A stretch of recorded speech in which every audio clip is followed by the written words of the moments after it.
अलग अलग जगह यूपी के कई हॉस्पिटलों में इलाज कराया और मेरे लगभग 11 ऑपरेशन हो गए थे। 11 ऑपरेशनों के बाद मेरा जो इन्फेक्शन था, फीमर बोन का इन्फेक्शन, वो ख़त्म नहीं हो रहा था। दोस्तों, ये यूपी अमरोहा के रहने वाले सारिक मलिक जी हैं।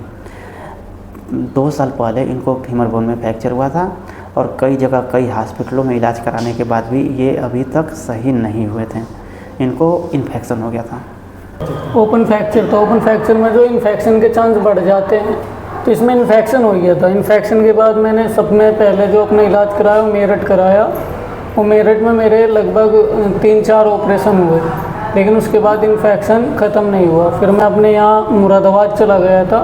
मुरादाबाद में 2 महीने कंटिन्यू एडमिट रहा और मेरे एक के बाद एक कई ऑपरेशन हुए, लेकिन उसके बाद भी इन्फेक्शन ख़त्म नहीं हुआ। उसके बाद मैं देहरादून गया। देहरादून में भी मेरे 3 ऑपरेशन हुए, वहाँ पर भी इन्फेक्शन ख़त्म नहीं हुआ। उसके बाद फिर मुझे जो गौरव सर के बारे में पता चला आपके यूट्यूब चैनल के माध्यम से, देशवार हॉस्पिटल, मैं यहाँ इलाज कराने आया और जैसे डॉक्टर साहब ने मुझे भरोसा दिलाया था, वैसे ही डॉक्टर साहब ने मेरा इलाज शुरू किया और इलाज किया। और आज को मेरा पूरी तरीके से इन्फेक्शन ख़त्म भी हो चुका है और मैं पूरी तरीके से ठीक हूँ।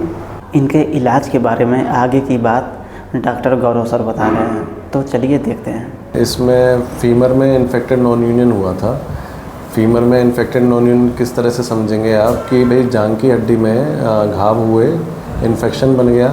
इन्फेक्शन बनने के बाद जो बोन थी वो जुड़ी नहीं। तो इस तरह के केस में जो इन्फेक्टेड हड्डी होती है, इन्फेक्टेड बोन होती है, वो लगातार पस देती रहती है।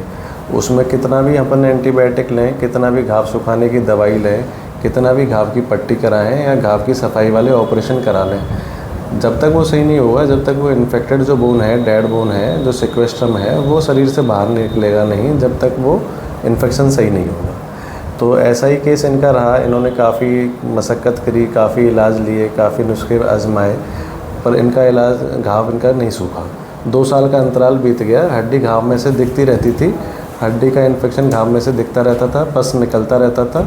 ये एंटीबायोटिक लेते रहते थे, इंजेक्शन लगवाते रहते थे, पर घाव नहीं सूखा। तो हमारे पास आए जब ये स्थिति थी इनकी, ये एक्सरे इनका था, इनके फिक्सेटर लगे हुए थे, जाल लगे हुए थे और बोन की कंडीशन आप देख रहे हैं। जो ये फ्रैक्चर था ये जुड़ी नहीं है बीच में से, और एक्सरे से ही अंदाज़ा लग रहा है कि ये जो पार्ट है बोन का, ये डेड है, सिक्वेस्ट्रम है, एवेस्कुलर है, इसमें खून का संचार नहीं है और ना ये जुड़ने की स्थिति में है। तो शुरुआत में तो इनका हमने ओपीडी में ही फिक्सेटर निकाल दिया, जाल जो हमने इनका ओपीडी में निकाल दिया था, और दोबारा एक्सरे करा लिए ताकि प्लानिंग अच्छे से कर सकें केस की कि इसमें और क्या स्थिति दिख रही है बोन की। तो ये फिक्सेटर निकलने के बाद का एक्सरे है, जिसमें कि बोन यहाँ जुड़ी नहीं है और ये एक्स्ट्रा बोन बनी है। पेरियोस्टल रिएक्शन है जो इन्फेक्शन को शो करती है, इस तरह की हड्डी बनना, जो नॉर्मल हड्डी से अलग हड्डी होती है। और ये जो वाइट कलर की बोन है, जो एक्स्ट्रा वाइट शाइनिंग ग्लो दे रही है, तो ये डेड बोन का पार्ट है। तो इनका इस स्क्रू के नीचे तक और इधर ये जो कट लग रहा है, यहाँ तक की बोन बिल्कुल डेड है। जो हमने बिल्कुल पोर्शन जो डेड बोन का था पूरा साफ़ कर दिया, घाव की पूरी सफाई करी, बीच में सीमेंट का एंटीबायोटिक स्पेसर रखे और उस घाव को स्टरलाइजेशन होने के लिए 20-25 दिन के लिए छोड़ दिए। और उसके बाद जो डेफिनेटिव प्रोसीजर हमने किया है इसमें, जो बोन को जोड़ने के लिए जो ऑपरेशन हुआ है, उसमें ये फिक्सेटर लगाया है, LRS का फिक्सेटर लगाया है, रेल रोड फिक्सेटर लगाया है, और साथ में स्टोमलाइन की एंटीबायोटिक बीट दोबारा से इन्फेक्शन को कंट्रोल करने के लिए इसीलिए डाली है ताकि और भी कोई भविष्य में दिक्कत ना आए। ये प्रॉक्सिमल कॉर्टिकॉटमी करी है। इस कॉर्टिकॉटमी के माध्यम से इस बोन के फ्रेगमेंट को धीरे धीरे नीचे लाया जाएगा और ये एक दिन यहाँ डॉक हो जाएगा, वहाँ ऊपर की ओर नई हड्डी बन जाएगी। तो आज इनकी जो छुट्टी हो रही है, तो उसमें ऑपरेशन को करीब इनके 15 दिन हो चुके हैं मेरे अंदर से, है 15 दिन हो चुके हैं। और ये फ़िलहाल का एक्सरे है इनका, जिसमें कि बोन में गैप चालू हो गया है और इसमें नई हड्डी बनने लग गई है और धीरे धीरे ये गैप ख़त्म हो जा रहा है। आज छुट्टी पर जा रहे हैं मलिक जी। इनको हमने बता दिया है कि किस तरह से इनको अपनी हड्डी बढ़ाने के लिए फिक्सेटर में चूड़ी कसनी है और किस तरह से एहतियात रखने हैं, किस तरह से रहना है। दोस्तों, सारिक मलिक के केस पे हम लोग पार्ट 1 वीडियो इसी चैनल पर 20 मार्च 2024 को देख चुके हैं।